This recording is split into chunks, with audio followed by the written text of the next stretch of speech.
Hey,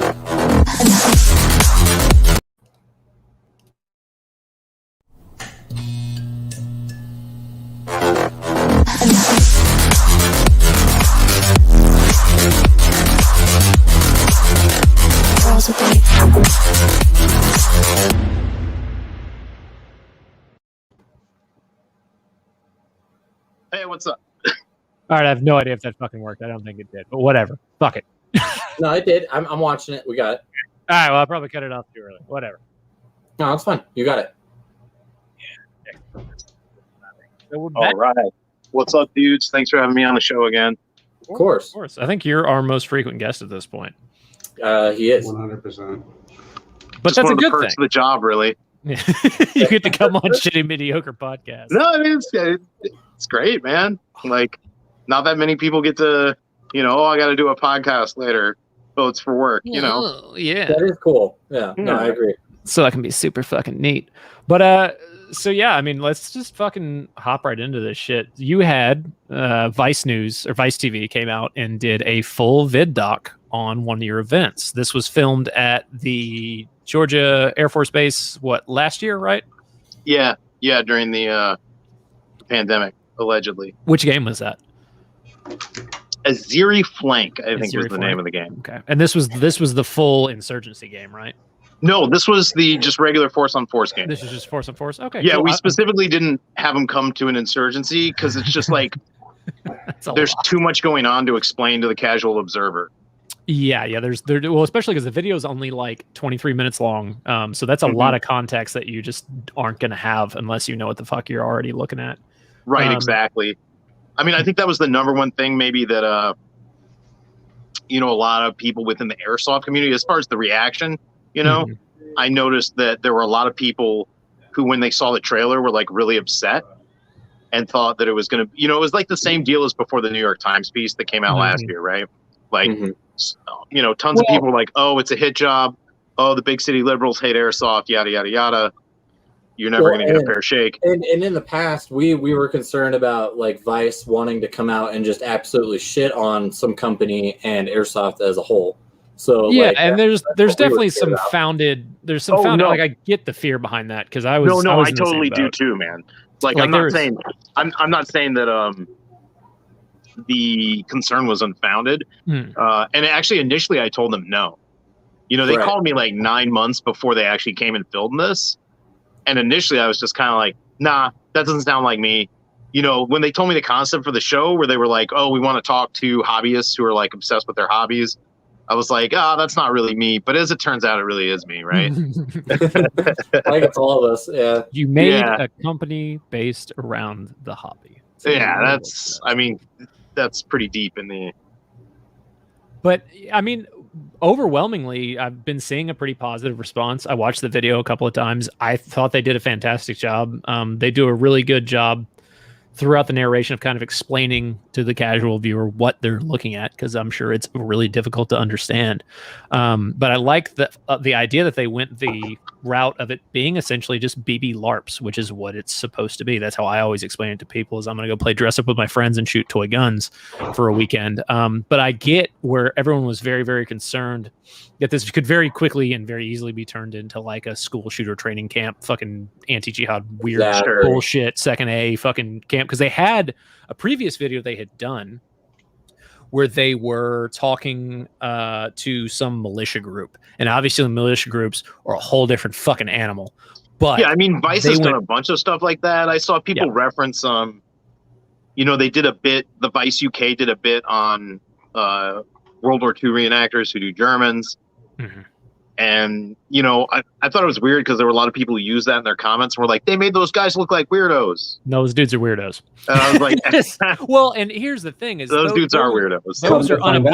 Those are unapologetically weird to the extent that, like, they were like the militia groups, like they really do think that like they weren't portraying them in any new and like unflattering light. That's just how they are.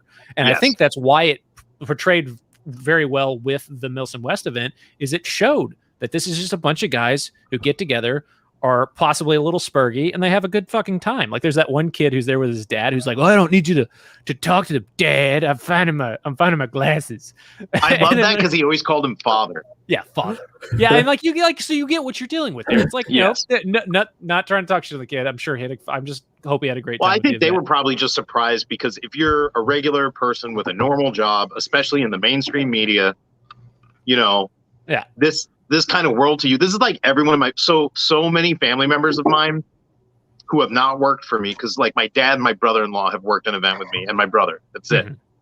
So the rest of my family members are like, what does Josh do again? He does like training camps, right? They have like militia people there. Hey, Josh, how do you keep like neo-Nazis out of your events? Hey, what if somebody bought like a gun to your event and like tried to kill everyone? How would you stop them? My wife legitimately asked me that when I was talking about going to the Milson West event in Oklahoma City. She's like, they all have blank fire? I was like, yeah. She's like, how do you know somebody's not going to? I was like, because we're not retarded. Like it's checked. Like it's very, very, very, very regimented. They keep a very, very close eye on it. And I mean, but yeah, like I'm sure somebody could at any event sneak something in. Like it's doable. But my question it had to happen. Sure, but it's such a far-fetched. Like, why would you go to your hobby event anyway? Why would you pick the hardest moving targets? Sure, and like I'd be the first person to get shot because like I'd be doing the blank fire safety check, and I'd be like, "Oh, is that 700 rounds of live ammunition? Oh no!" Oh, no. Right. But I mean, it's like you never. I mean, it's like a crazy.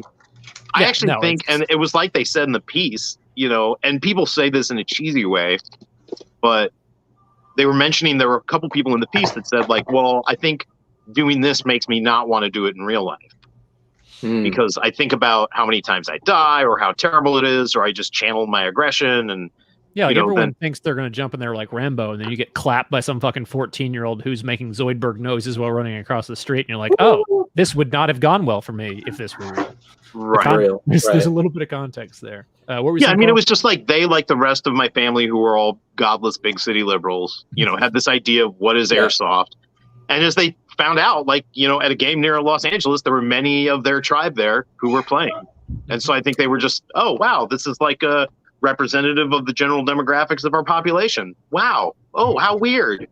It's normal. Oh my God. Sides. But they all, I mean, like, I talked to the producer and the correspondent and the guy who, like, directed it on site. And I had talked to them since, and they all kind of said, like, this was the most fun that we had. This was the least sad episode. We actually enjoyed being at the event. I noticed one of the biggest criticisms I saw online was there was one kid who was just, like, posted everywhere about how mad he was about our coverage. That's what I was going to ask. Well, like my question was like, did the players at the game have to like give consent to be basically allowed to be filmed by Vice? Like, is that part of the process you had to do for that? Yeah, game? they signed a waiver. Yeah. Okay. That's what I thought. And I mean, it's realistically, like, it's a private event, but like the Vice people were our guest. Do you know what I mean? And like, so you're in a public space, like you actually. There's no expectation of privacy. Although we did say, like, if you don't want to be on camera, come let them know. Right. For anyone who didn't. And there was just one person who actually messaged them before a couple days before it aired to say I rescind my permission to be in it. And they didn't know what to do because they're like, well, we're not even sure who you are. Yeah, we don't know who you are. We didn't interview you. Yeah. I mean, we're not going to go through these group shots and blur your face. Yeah, that's weird. Yeah, I mean, I'm sure he can sue them or whatever he wants to do. I get vendors, like event promoters or sponsors not wanting to like. Sure, we don't even have vendors though, so it wasn't a problem. Yeah, like I can understand them having a say in what they do and don't want to be associated with because that just makes sense. That's just good business practice. No, for sure. So I mean, I was pretty sure. Like by the time Vice actually showed up at Jet's house. Because they were with us for a day before the event and the day after. Right. So they were with us for like 5 days. I was going to say, because the good section of that is them like opening up Jet and Leah's garage and being like, oh, fuck. Yeah. So they were around for like 5 days. We gave them full access to everything we were doing. But I already talked to these people a whole bunch before they came out. And so I pretty much knew like what kind of a story they were trying to do, in terms of it wasn't even formatted like a Hatchet piece. Like if you watch the other episodes, they're not necessarily a hatchet piece. It's just QAnon people are crazy. There's no way to slice it. Mm-hmm. You know, like when somebody sits down for a candid interview about their QAnon theories, it's like, you're going to sound crazy as fuck. You know, but the other people they covered... No around that. What? I said there's really no getting around that shit. Yeah, I mean, the 2 episodes they did before us and the one that'll come out this week are all, like, it's rare plant collectors, extreme YouTube fandom, and QAnon, like, rich, lonely, single guys cruising the QAnon scene for sugar babies. I'm gonna watch the plant one because that actually sounds interesting. The rest of that I could give 2 fucks about. The QAnon one's funny just because it's like they found such a specific, you know what I mean? Like, it's like they focus on a family that's like suburban, and like it's so odd because the parents are like ape shit crazy, but the kids are too little to notice yet. Mm-hmm. You know, so they're like playing with their little toddlers, talking about how there's like a war and a storm coming and shit, and you're just like, dude, ugh. South Park really just nailed that shit so well. And then like the other one, the extreme YouTube fandom, it was pretty good. You know what I mean? It was like they interviewed a dude who had like a fan that showed up at his house, and then he didn't, like, he talked to her for like an hour, but he didn't want to let her in the house. That happens a lot to them because it's she weird. Killed herself right after. What? Yeah, because they interviewed the dude, and he actually was like, "Hey, like, what am I expected to do? I spend all this time, you know, at my job, building a following, having fans, interacting with them. And you know, I talked to her for an hour on the porch. I just didn't want to let her into my space." So even something that was like cringy and real, you know, like no one dies in our episode. You know what I mean? Yeah. Right. Well, and there's something weird with that, where like YouTubers are infinitely more. Sure, but I just meant, like, I thought their treatment of those people was even pretty even. Yeah, no, that's what I'm saying. Like throughout the episode, it seems really even keeled. Like they touch on political shit like at some point, but they only use it as a reference point as to why. Totally. And I think they're doing it because they know who is viewing this, and they know those people would want to see me ask those questions. I love the model train fucking reference you made is like one of my favorite arguments I've ever heard. That was phenomenal. I mean, it is definitely one of my faves because, like, you know, I mean,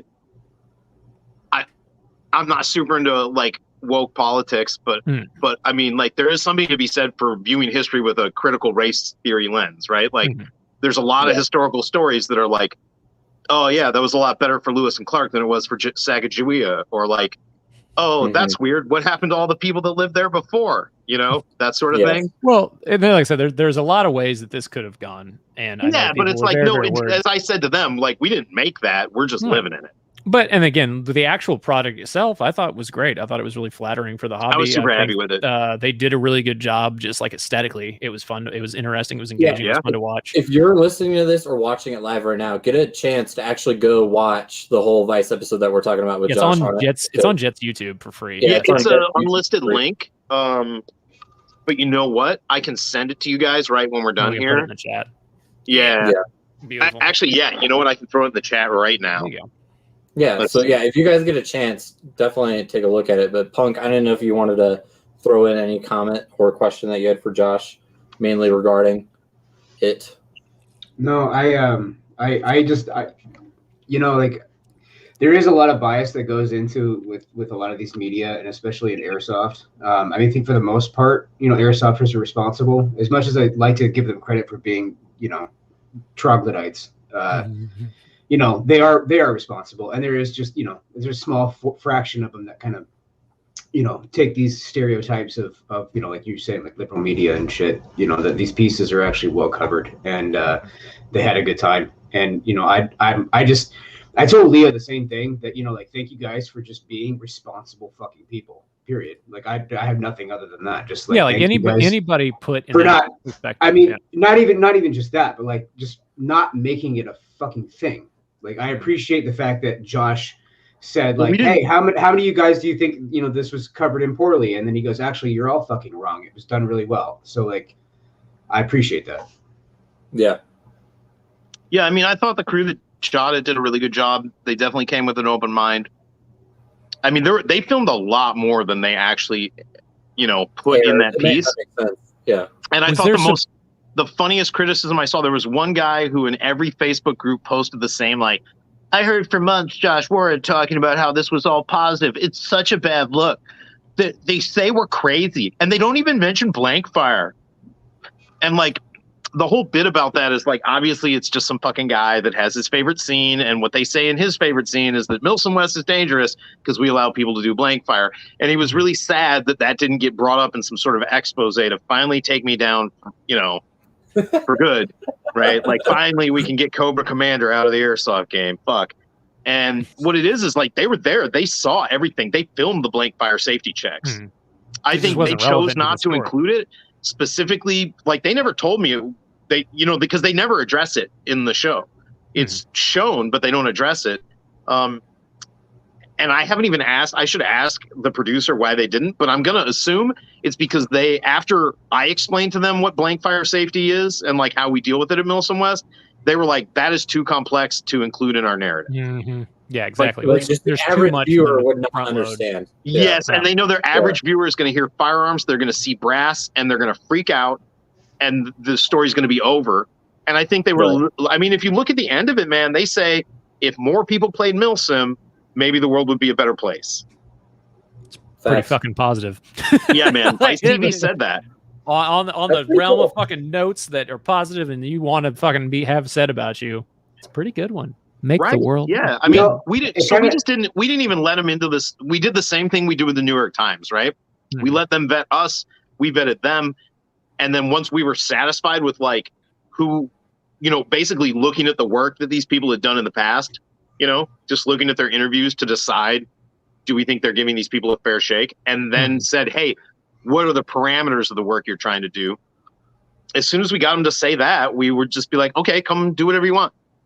Is there anything you want us to film or not film? No, film whatever you want.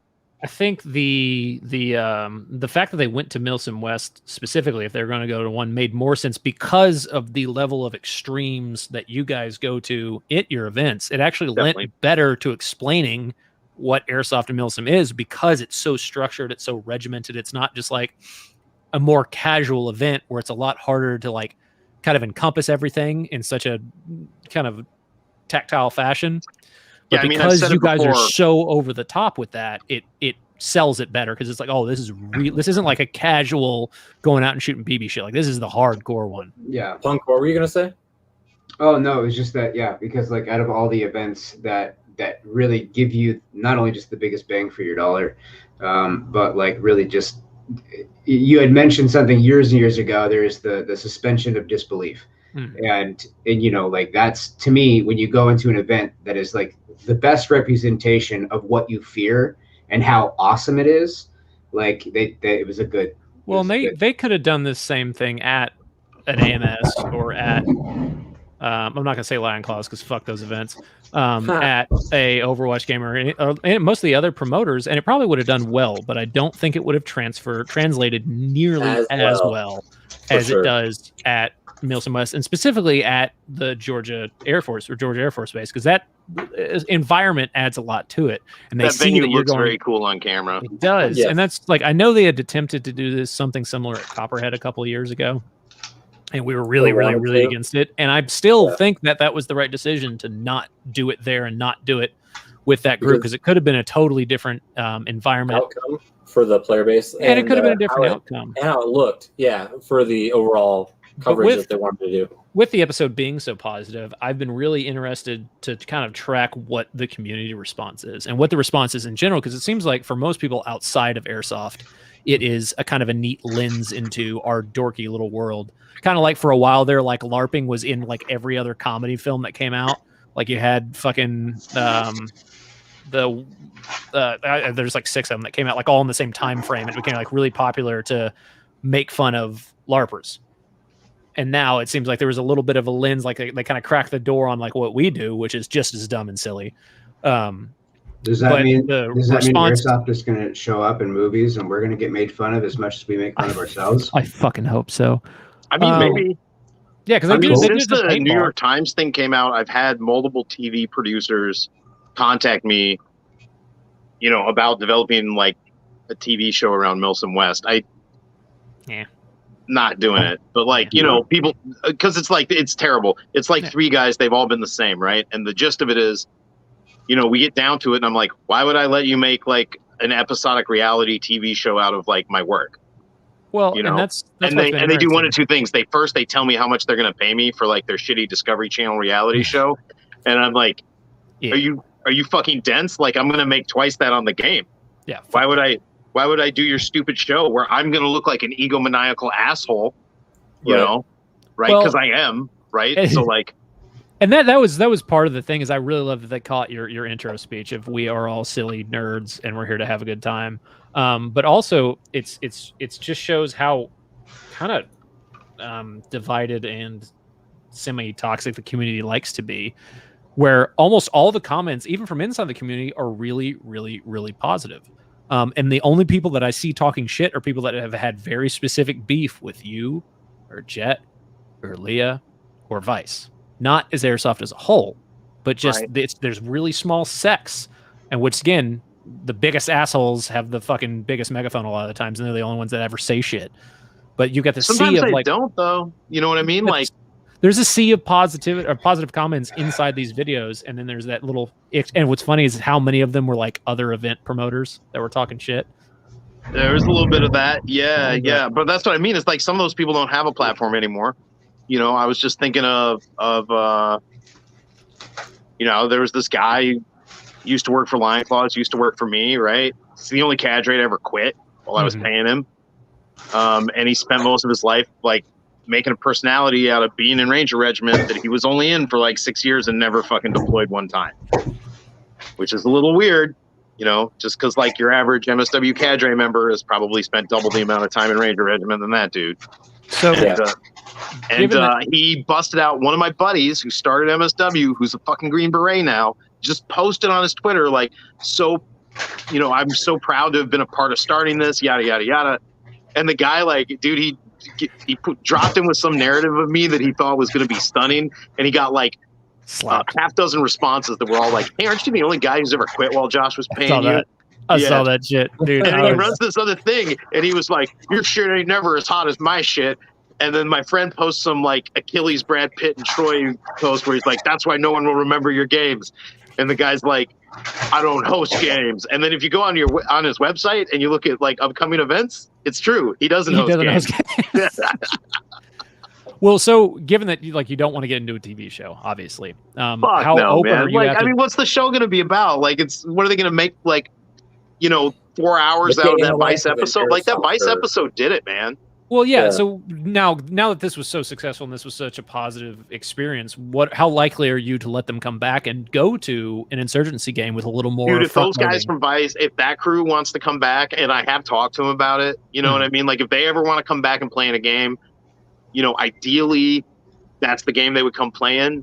I'm still trying to get the dude who wrote the New York Times article to come out and be cadre at an Insurgency event. You know, because he is a Marine veteran, and like, you know, he does political reporting, and I want, like, why not have that dude be like the Ministry of Information, right? Like, right, like what a perfect cadre role. So I'd love to have him do that just to see if, like, I mean, everybody that I've worked with says they would like to cover this scene in the future. And I'm sure it's like something where like once every 3 to 5 years, you can probably get a story out of it that's interesting, that makes people who are on it. I mean, there's all these people in my family who honestly just smile and nod at me at gatherings about my work that have been calling and texting me since this came out, just to be like, "Oh, your work is so fantastic. Oh, your speech is so good." You know, like, and it's like the same people that for years, you know, have been like, "So how's work, Josh? Yeah, you're still playing your games. That's nice." You know, and now all of a sudden they're like, "Man, your speech was just great." It's like, yeah, I know my speech is great. Like, I do like 4 things at work, you know? Ricky says he wants to run the snack section at a Milson West game. I mean, you fucking should, dude. And it'd be great at that. Just slinging fucking Snickers bars at kids. Saratoga Insurgency, Labor Day weekend, Panthera Training Center. It's right near Washington, D.C. Labor Day weekend. Last time we did it, we had like 450 people come out. I was saying, what is the next? You've got a DFE event this weekend, right? Like, I got a DFE event this weekend at Blast Camp, which is in Hobart, Indiana, which is actually about an hour from where I am right now in Wheeling, Illinois. Finally out of the city of Chicago. Thank you very much. Nice. Not guilty. Case dismissed. Oh, right. Yeah.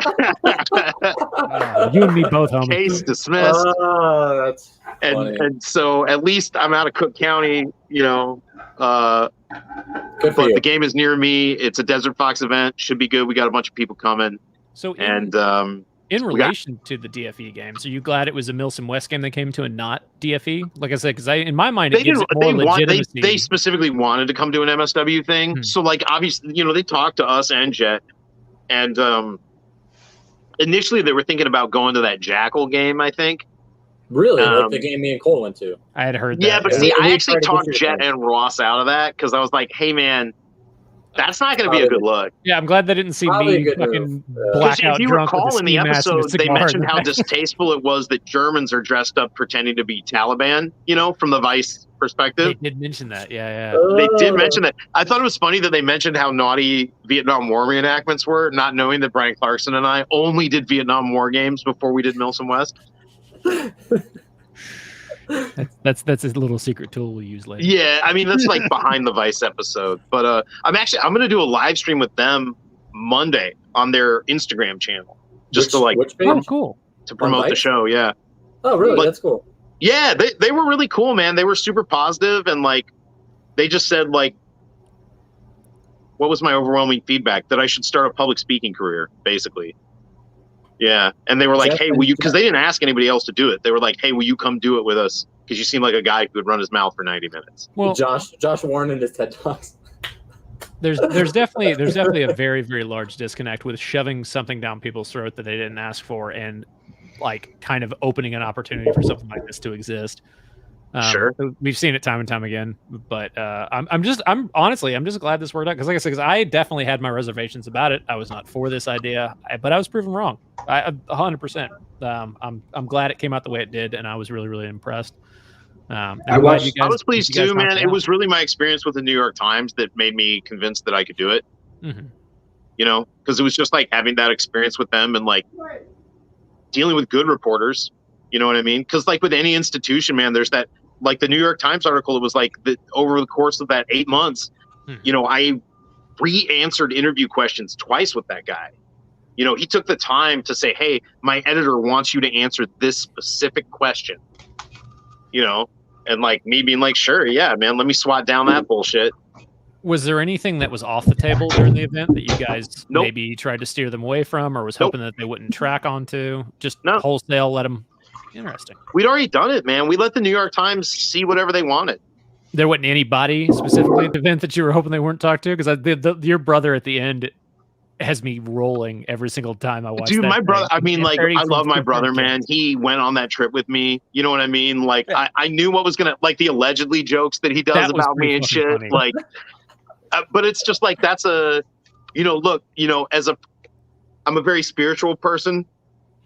And I think part of my like spirituality is just like seeing my younger brother as like a test from God. You know what I mean? And I just have to be like good humored about the jokes that he makes, right? To show my humility because I'm not, and I don't want people to think I'm an egomaniac because then people don't like you, you know?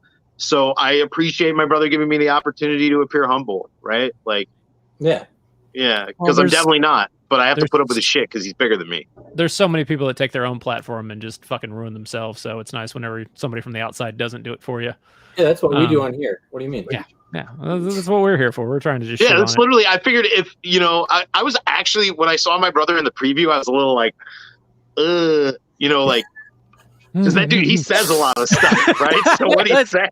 As soon as I saw he was there with a camera tracked him, I was like, oh, he's gonna show up later. There's no way he's not. Yeah, and I remember I said on camera to the producer, not realizing that he has a Mexican girlfriend, like not like you know, Latino American, like she lives in Michoacan or something. Yeah. There's a whole bit where he was asking me what airsoft is like in other parts of the world, and I was like, well, the Mexicans never call their hits, and I go on this like 5-minute tirade about like macho Latin culture. But you mean like an actual Mexican? Yes. No. I'm talking. No. And but this see, like I don't know. Generalization. You're talking about like actually playing with people from Mexico in Mexico. Well, no. He realized that. What I mean is, then later I go look him up on social media, and I'm like, wait, this dude's in Mexico like half the year. I'm an asshole. You know, because I'm like explaining Mexico to him like he's never been there. Men don't call their hits, motherfucker. Yeah, and like honestly making like some pretty borderline racist assumptions about Mexican airsoft and like hit calling, which like in my experience I'm not wrong, but like hey, maybe somebody else has had a different experience. Okay, but like you know, there's like a lot of immortales in that game, man. Like a lot of fucking people that just can't be stopped. Oh, God. Yeah. But anyway, I started thinking about that and was like, oh no, dude. Like, yeah, I was like, how many oh shit moments did you have during filming? You were like something would come out that you would normally say because you're in your space. No, it was just that one, man. Like, you know, when I go to work, man, I'm like so primed. You know, when I go to an event, like my brain is already like, are the cops going to show up? Am I going to get in a fucking car chase and run down a meth head on a dirt bike in my RAV4? You know, like, is John Liu going to fucking tell the facility that I'm like a serial rapist drug smuggler? Like, you know, are the fucking Mexican SWAT team going to show up just to check things out? Speaking of Mexican SWAT team, hola. It's about time you guys showed up. I didn't do nothing. Look at that fucking camera quality. It's disgusting. It's very good. It's fucking ridiculous. Makes the ugly look less ugly. Right. So we've gone through most of the Vice News stuff. Did you have any pointed questions about that, Corey, or anything you were curious about? No, probably nothing that you guys haven't covered. Yeah, we're just kind of going over if there's anything that made him particularly butt puckery during the. It's like somebody because that's got to be a huge like. It was just that one man. Like when I looked at that dude's social media afterwards and realized that I had like fucking nerd-splained Mexico to him. Well, I'm not even talking about you. I'm talking about like when they were interviewing like people at the event. Like there had to be a couple there that you're like, oh fuck, keep going. Don't talk to that kid. Don't talk to that kid. I mean, David Lee wasn't there, so I wasn't that worried. I mean, I love David, man, but like sometimes he won't shut the fuck up, right? Like he's good on the other end of the camera, though. David's great, man. I love David. I hope he puts out. We did this weird ass interview after that last Oklahoma event, where like I interviewed him like I'm Milsom West HR, you know, and like kind of asked him a lot of pointed questions about like our corporate environment of inclusiveness and like whether my partner and media director of Milsom West, Brian Clarkson, supported his creative vision. It was pretty good. That's cool. Vision. No, it wasn't cool. I don't think he's going to put it out. It's terrible. Yeah. It's like all me just asking like super loaded bullshit questions, right? How was that event? Because that was the other thing. Is that event looked, you know, kind of getting away from the Vice thing, getting more into. Yeah, that event was super fun, man. Like the weather was absolutely perfect. You know, the pacing and the action of the event was like close enough to what we planned to make it easy to administer the event. But unpredictable enough that players were like sucked into it. You know what I mean? I think the guy to really ask about that would be Niles. Obviously, Nigel. Yeah. I don't know why I'm like fucking. I mean, like he went. He made some videos of it. I mean, the Jet and Leah video is going to come out, but basically, it was a good event. Like one team won a whole bunch, then the other team won a whole bunch. Then you know what I mean? Like the advantage kind of passed back and forth. You know, there were definitely engagements where we're like, okay, the Rust Force just going to roll over NATO. And then it's like, oh, no, they got stuffed. Fuck. Do not pass go. Like, storyline does not advance. I guess Rust Force is going to. Right here until that person whoops. What do we do now? Like, there was definitely a bit where admin-wise, we were all looking at the game and we're like, ooh, geez, you think Rust Force is going to blow them out of Zone 1 by like fucking 8 a.m.? And then it's like 11:30 and you're like, wow, Rust Force in full retreat and it's getting hot. Looks like we're not passing phase line 1 until later. That's fun. You know, awesome. It looked like a really fun event. I would have much rather gone to. It was super fun, man. That venue was super awesome. You know, I'm going to try and do as much as I can at that venue. The venue owners are, you know, phenomenal, just great people. It's a great, you know, for anybody that hosts events. Like if you're an event host and you're listening to this, hit up Jamie Denny at Battle Springs Ranch. That place is awesome. The owner of it, Toby, is fantastic. You know, it's a great facility. You know, they have a very reasonable venue fee. Nice. I mean, obviously, like, I don't want to compete with anybody, but let's face it, you're not as good as me, so we're not competing anyway. So, you know, just go give some business to my venue, man. Like, give them money. Give them all. No, they're great. Like, it's a great venue. They're cool. The guy who owns it is like. It looks really neat. I'm really excited to try to make it out there. Probably we're gonna keep. I mean, we're gonna keep pumping events out there. Like, I actually really enjoyed it because we probably had about 70% new players. You know, it was like 70% people who just never been to MSW. They'd always just kind of been to whatever games were in that area. And we lost a lot of people, and that was fun. Lost about 40% of people. The fun bit for me was the people that left on Saturday that were like, it's too hot. It was like 71. We're getting there, Ricky. Just hold on to your butt. Soon. Oh, dude, I want to talk about that too, man. We got to talk about that fucking dweeb. Actually, it brings up a point because we were kind of talking about like what were some of the good things about Vice coming to MSW versus a different event. And I'll tell you, one of them is they don't let fucking dumbass motherfuckers like Lucas Botkin run their mouth in front of the crowd at Milsom West. Well, now the preload to that is this wasn't, at least to me, this wasn't public knowledge that he was a fucking twerp to this degree. I know he's a little weird, but he just made it pretty. I mean, he just made it known, right? Yeah, he fucking with a goddamn bullhorn. If you're really mad at Lucas Botkin, you probably did the deep dive into like who he is and what his family's about before this. I just got into it this week. I haven't. I have no clue.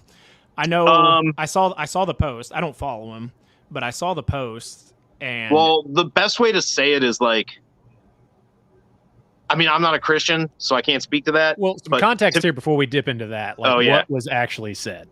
Yeah, somebody pull up the post and just read it word. Let's be professional and read it word for word. That way people know what we're talking about. I don't. No, he didn't take it down. But basically, what it is he made a series of 4 posts now this week, stating his philosophical positions on life that are more important than business. Post number 1 was marriage is only between men and women and only with God. And we all have to stand up to the normalization of pedophilia. Okay. Like, sure, man, but like those issues are not related. Exactly mutually exclusive. Yeah. I mean, you can read it entirely, but like that's basically what it is, right? And I totally understand. Like, I don't think it's even that like saying that you don't approve of gay marriage as a moral thing. That's like totally fine. I think the equation of being gay to being a pedophile. That's like. You know, people would be upset if I said we have to shut churches down because that's where kids get molested, right? And that being intentionally like, that's like a provocative thing to say. Do you get what I mean? Like, you're expecting a response. Well, and that's not fair to churches, man. Yeah. Yeah, like that's not what churches are for. No, that's what some people do, but like that's not. So it's just the same thing. That's all it is. And then his number 2 point was like. About abortion, which is, again, like, I totally understand, but what the fuck does this have to do with guns? And, like, what an intense debate to get into. You know what I mean? Like, fuck. Kind of came out of left field. Like, man, if you're going to pick a fight.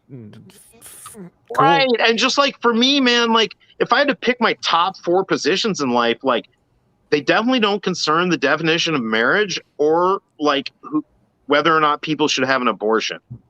You know, like, my top 4 principles are probably, like, you know, be sincere, like fucking be fair with people.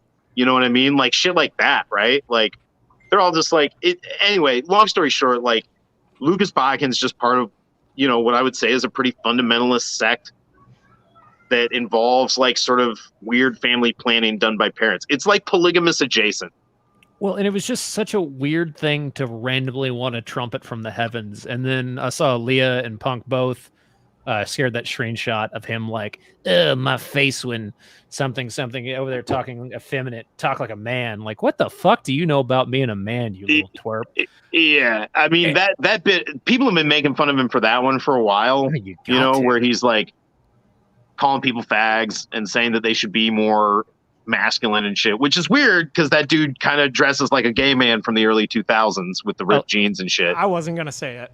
No, I thought my buddy Jim Hansen pointed that out, and I was like, well, but then when you realize it's not that he has early 2000s gay aesthetic, he has weird homeschool like patriarchy cult vibes. Maybe don't take advice on manliness from somebody who's built like a 14-year-old girl. Or his dad. Like, just go watch his dad's YouTube channel, Jeffrey Botkin, Stand Up and Lead. That's the YouTube channel. Just go watch like 3 of those videos, and you'll understand why Lucas is really the victim here. Well, and there's a very all right. So here's something that I want to make perfectly clear, and I want to scream it so the kids in the back can hear it. All fucking whatever 5 of you that watch this goddamn show, liking firearms or anything that is related to or somehow seen as manly in the mainstream does not make you fucking manly. It has nothing to do with masculinity. Liking shit that goes bang and blows up and guns and blood and all that stuff. That doesn't make you a fucking man. It makes you guys, have you guys made it that way. Yeah, what happened is a bunch of 14-year-olds who thought he was cool gave him a platform.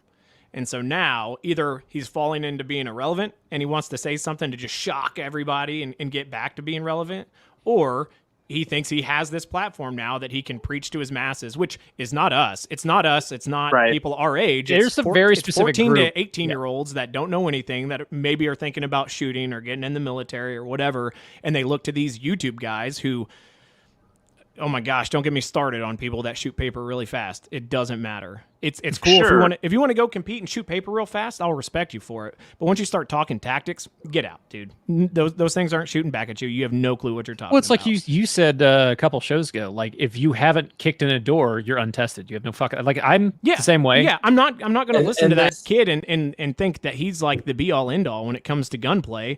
Whenever he's never gone and raided a drug house, he's never gone and kicked in a door in Iraq or Afghanistan. Yeah, that's always going to be his downfall. But 14-year-old kids on YouTube can't delineate between the two. They're because at the end, I think that's really what it is. Corey is like, you know, if you are 14 to 21, Lucas Botkin seems like a good guy to take firearms or spiritual advice from. Yes. If you're over 25, you're probably past it. Yeah, and that's why I think everybody here is probably just like, they probably don't even follow him. I don't. I mean, I didn't either, but like my girl Leah got on him, and I just like, you know, I got to pile on. We're not his crowd. So whenever he says what he says, you know, do you get mad about it? Yeah, but it's kind of like there's a total disconnect. He's not going to know about it because you probably don't follow each other. So who cares?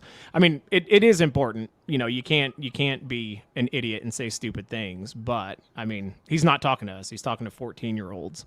No, he's talking to his audience for sure. There's a very specific audience that he's going for. And you see this a lot, and you've seen this a lot, especially recently, where people with a following will play very, very, very hardcore into their following if they feel like they're losing traction, they're losing momentum.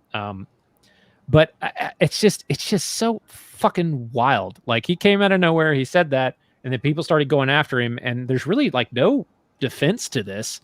And the defense he took was a religious belief system that, for the most part, in wholesale, argues against everything he fucking just said.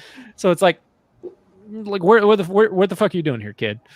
Just doesn't make any sense. And now, the problem is he is not tied into what the community at large thinks. Not in the 2A community, not in the airsoft community, damn sure, and not in, you know, like, this guy's opinions at the end of the day are his own.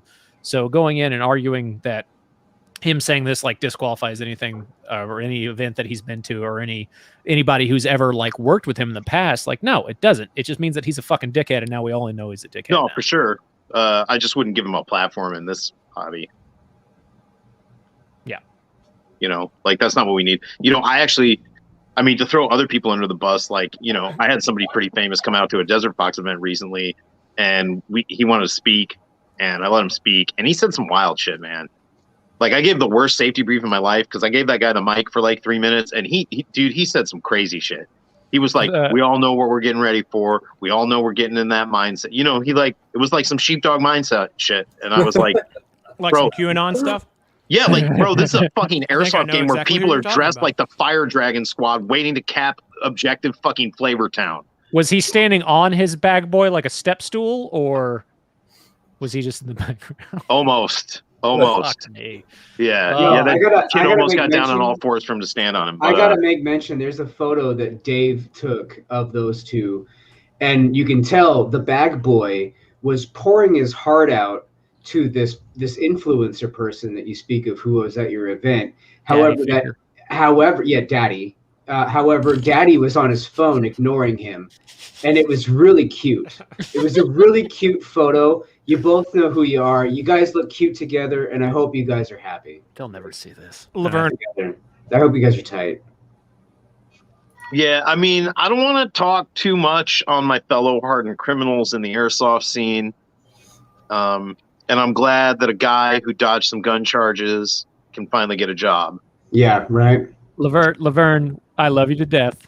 It's not your fault you're so skinny. You just have 6 goddamn kids and never get to go to the gym. I got pictures too. It's okay. I got bitch wrist too. It's fine. Look at me. I'm a twig. Oh, God. Okay. Yeah, again, I guess that was a little hypocritical to make fun of him for being a slimy, skinny little twerp. But when I say twerp, it's more of a mental thing. Yes. Yeah, I muted myself. Sorry. I apologize for zeroing in on his size. It's just that Cole decided to wear a sleeveless shirt, and I felt intimidated. All right, and I needed to build myself back up because I took off my sleeveless shirt because I didn't want to look like a douchebag on the internet. So thanks, Cole. Fuck you. Pretext to this is I'm in roofing sales, so I've spent all day in 100-degree fucking soup up on roofs, and I sweat so much today that I sweat through my pants. My jeans were literally like had water dripping out of them. It was disgusting, and I didn't get a chance to shower. It was like the grossest I've felt in a long time. I wonder what the people in the chat think, like as far as who looks more yoked right now between Corey and Cole. It's a tight race. Corey's man. bigger than I am though, so he should win. Yeah, Corey, I mean, you guys both look pretty shredded to me. Corey's like 4 or 5 inches taller than me, and he weighs like 80 pounds more than I do. Where are you at right now, Cole? 168, 170. No, I'm joking. I'm at 207. Yeah, I'm trying to get down to 198. I got my smashing greens in today, so I'll be smashing the toilet tomorrow. Oh God, dude, nice. I need to get back on that. Derek Campbell, who was in the chat, our sweet Derek boy, he got us hooked on that. It's actually really awesome. It's the Mitch Aguirre. I think I pronounced his name right, but his smash and green stuff, it's actually really, really solid. Yeah. I like it a lot. I need to stick with it more, but just given like how my job's been, it's been so fucking hard to stay on like a regular diet. But I am like lifting regularly again, which feels great. Which, speaking kind of, we were going to touch on this Friday, and since we're getting near the end of the show, I think we should probably go over changes that are coming. Sorry, there's a gnat in here. As you guys know, we've been kind of steering farther and farther away from just airsoft-related topics recently over the past year. Honestly, since the first 5 episodes of the show, like since COVID started, we needed to start branching out and finding new things that we can get into.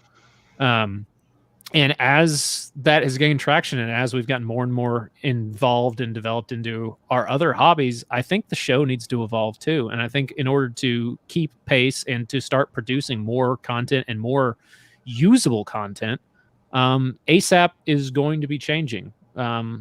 We luckily came up with a name that we can keep the acronym of ASAP, but we're going to start enveloping just kind of nerdy shit in general. So you're going to start seeing like show reviews and comic book reviews and car shit and art stuff from Corey and Punk. You might see some sailing shit from me. You're gonna see some lifting stuff from me and Corey more than likely. More gaming shit too. Yeah, which is all. I mean, and it's not something we're doing to try and do something new. It's stuff we're already doing, and that we probably spend more time doing than airsoft. And airsoft will still be a big part of it. Yeah. Especially with Cole having a kid now and me having my kids. The older they get, man, just time just keeps shrinking down further and further and further. So, trying to squeeze airsoft content weekly is absolutely impossible. Even every other week we've been struggling to do it. So we are still reading comic books because we're dorks, watching the shows, watching the movies, and we have in our private discussions we have lengthy discussions about it. So why not just bring everybody else? Why wouldn't that content make more sense? So here moving forward soon, it's going to be kind of a gradual change. But we are changing from another serious airsoft podcast to All Seriousness Aside podcast. Nice. So we get to keep the ASAP acronym because the ASAP podcast is kind of an oxymoron in itself because it's podcast there. So it's ASA podcast, All Seriousness Aside. And so moving forward, we're going to start doing some other shit because I'm tired of getting blood out of a stone where we're always stuck talking about dumb fuck airsofters that do dumb fuck things. Which is great. Which is great when we're in the flow. Yeah, which is great, when we're in the flow of it and we're doing events and stuff. But it's just like we're still in the recovering from COVID phase where we're trying to redo our schedules and figure out what we can and can't do. And I think I personally think we can produce more. We can produce better content if we've got a more varied scope that we can work from. Like we've got the Siege film, which is still tracking right now. Corey and I are involved in a new project. And then we've got another one down the pipe that we're doing. I mean, I'm honestly going to spend more time doing movie shit this year than airsoft. 100%. Yeah. Yeah. Well, hit me up if you guys want to do an episode about reenactment or backpacking, because those are my only other hobbies. For sure. And it's good because like and overlanding, of course. Yeah, under the tutelage of my overland mentor, Brian Clarkson. Oh my gosh, dude, that dude's rig is the coolest rig I've ever seen. Yeah. That guy has 3 fucking Ford trucks right now. He has a Ford F-150 with a what is the back, like, you know, like the flat back, whatever the fuck it is, like the cargo back. Yeah, flatbed. Yeah, he's got like an F-150 flatbed that's all off-roaded that he took the camper off. Then he's got that F-450 ambulance that's like his house, and now he has an F-250 Super Duty fleet truck, both in orange and white. Nice. That is his West Coast Milsom West work truck. I'm actually thinking about getting one myself, so I don't have to drive my truck to the West Coast, and I have just like a truck I can stash either at, you know, Jet and Leah's place or up at Brian's place in the Northwest. And you can write it off. Yeah, that's what I'm doing. I just bought a Tundra for work and had it wrapped, so I'm with you on that shit. It's great. What my comment was basically is like a lot of the true fans of the show have become fans of the show because they like our character, right? It's not necessarily about the subjects that we talk about. All 3 of you special boys. But it's the personalities that you guys have known to come and love. So, you know, we appreciate, you know, your guys' support on future episodes, even though the show is going to change, and we just want to make that clear. So, and we will still be talking about airsoft shit. We're still going to be going to events. We're still going to be doing stuff. It's just it's a bitch talking about a pretty self-explanatory hobby for an entire hour without it just being product placement. Because that's a lot of the time, that's all you're stuck is like talking about new product from this, new product from that. This guy came out this guy came out with that. And it's all the same shit at the end of the day. Like airsoft as a whole, I'd say 70% of the content is fucking product reviews. It's all product placement shit. And I'm tired of it.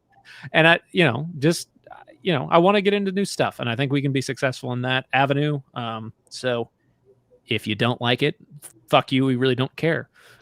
We're going to keep on rolling like we always do. We're going to do us. Yeah. Because this show is speaking of I was going to say, speaking of overlanding, this is kind of like one of those things that I'm actually actively looking into. I've been watching a lot of YouTube content about just overlanding in general. Not like, oh, this is going to be my life from here on out. But there's actually a YouTuber that I watched who actually had Brian on his YouTube channel, and it was kind of weird. I was like, oh, hey, Down to Mob Overland. Yeah. He's got Brian's actually like the most influential airsofter in the overland community, low key. Yeah. But I'm actually doing kind of a weird concept overland project with the Toyota Yaris, and I got a lot of my information from not only just Brian, just tips and tricks, but Down to Mob with the shit he did with like the shift pod and some of the other stuff that he talks about. Like it's kind of an inspiration to try and like do something different and weird with the overlanding community, because it's a lot of Toyotas, a lot of Fords. Like I get it, I get the aesthetic, and I get, you know, sure, these guys are full-time overlanders. Cool. That's not the case, so I want to do something fun with it. And just to make a comment, so Josh knows too, is like I actually work in the overland industry as well. Like that is one of the, you know, our main markets that we go for, and we're working on products that are actually involving with overlanders. So maybe I should talk to Brian about that too, because we'll be at SEMA this year, and our main products that we're going to be advertising in our booth are overland based. So I should definitely talk to him. Well, and this was exactly like, there's so many other things we can talk about for hours on end to diversify the content. Like, and we'll be able to put out stuff on the YouTube channels. We'll be able to make actual videos. I think everybody here at this point is set up enough where they can create their own content. I'm probably the only one that's not talented enough to like sit down and make a video and edit it without getting mad, masturbating, and then falling asleep. Also me. But yeah, man, like there's a lot of cool shit coming down the pipe. So with that, I think it's about time to end. Josh, thanks so much for coming on, man. And thank you for kind of shepherding this Vice deal into fruition, even though basically everybody, myself included, thought it was a dumb idea, because it came out awesome. And I really enjoyed watching it. Yeah, I appreciate that. I was more happy about the part where they covered you doing your whole like self-awareness speech. Like, because without that, it almost totally changes like the tone of like how we go about airsoft. So whenever I saw that right off the bat, I was like, okay, like maybe we'll be good. So yeah, that's why I do it, man. Like, is, you know, I'm trying to promote that at the game. Like, I mean, honestly, it's like the piece speaks for itself, man. Like, I'm personally very satisfied because I feel like a mainstream national news organization took the time to sit down with me and record, I guess, I mean, not to sound like a fucking asshole, which I am, but like let me tell them what my creative process was, right? Like, I'm trying to translate my war experience in a way that's enjoyable, but challenging, right? It's not that serious. It's just for fun. And, it's the same as any other hobby. It's literally as benign as model train collecting. Yeah. Beautiful. Right. And that makes me happy, man. Like, because that's what it is. And I think for the people who enjoy it the most, that is what it, at its apex, airsoft is, model train army collection, right? Yeah. On that oddly positive note, Punk, do you want to do the final? We're gonna need a new outro. Yeah. I'll have to start writing one. Oh God. I'm really honored to have been on the last airsoft only oriented episode of the podcast, guys. Thanks for giving us shit to talk about. Jesus Christ. And Cole didn't try to kick you off 30 minutes early like the first time you came on. I quit drinking. Yeah, we've come full circle. I agree. Yeah, I feel like this is an appropriate last guest to have. Yeah, for sure. So yeah, Josh, thank you very much for coming on. And with that being said, we raise the glass, both listener and host, as we toast to you filthy degenerates and rejoice that this dumpster fire has finally come to an end. Another serious airsoft podcast is based around a terrible idea that people actually want to listen to grown men talk about their toy guns and their adventures using them. And with the lack of follow-through airsoft exude, it's a fucking miracle we made it to the episode that we're at now. If you like what you heard, great. Keep that shit to if you like what you heard, great. If not, keep that shit to yourself because we don't do constructive criticism. Remember to call your hits. Don't let the admin see you drinking. And we'll see you next time on All Seriousness Aside. Hey. Adios. See you guys.